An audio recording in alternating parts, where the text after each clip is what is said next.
महाराष्ट्र की सियासत में अपने बयानों से भूचाल लाने वाली एनसीपी की सांसद सुप्रिया सुले का एक और बयान अब महाराष्ट्र की राजनीति में सियासी बवंडर खड़ा कर दिया है।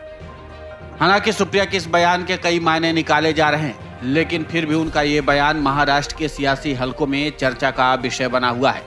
दरअसल एनसीपी सांसद सुप्रिया सुले ने कहा, महाराष्ट्र में एक बार फिर सत्ता में लौटेंगे शरद पवार, बस राज्य भर के एक दौरे की है दरकार।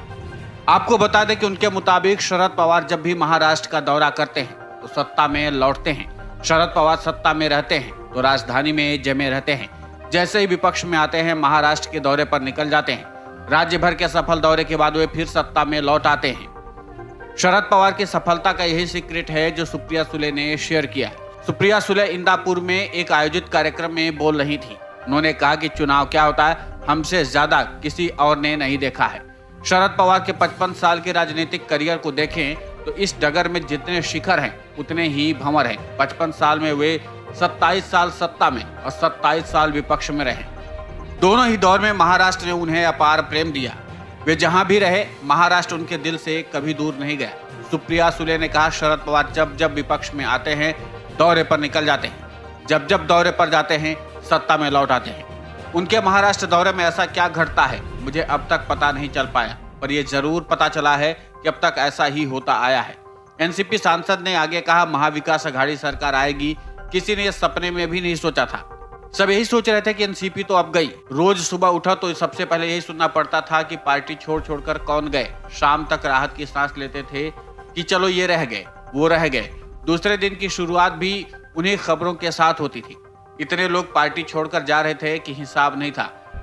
दोनों जेबें खाली होने पर जैसा महसूस होता है वैसा ही महसूस हो रहा था। लेकिन शरद पवार के सोलापुर दौरे के बाद जो कुश्ती शुरू हुई वो चुनाव परिणाम आने के बाद जाकर रुकी।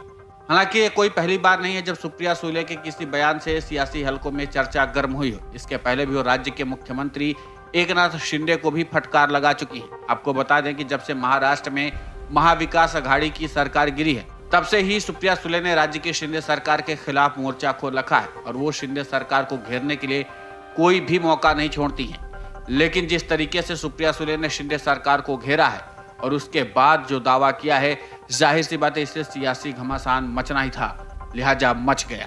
हालांकि जब से राहुल गांधी ने भारत जोड़ो यात्रा शुरू की है तब से तमाम विपक्षी दल भी अपनी स्थिति को मजबूत करने के लिए ऐसी ही यात्राओं की योजना बनाना शुरू कर दिए हैं। लेकिन यहाँ पर देखना दिलचस्प होगा कि क्या शरद पवार सत्ता की वापसी के लिए कोई यात्रा निकालते हैं या नहीं, और अगर शरद पवार यात्रा निकालते हैं तो उनकी इस यात्रा का कितना असर महाराष्ट्र की जनता पर होता है ये देखना दिलचस्प होगा।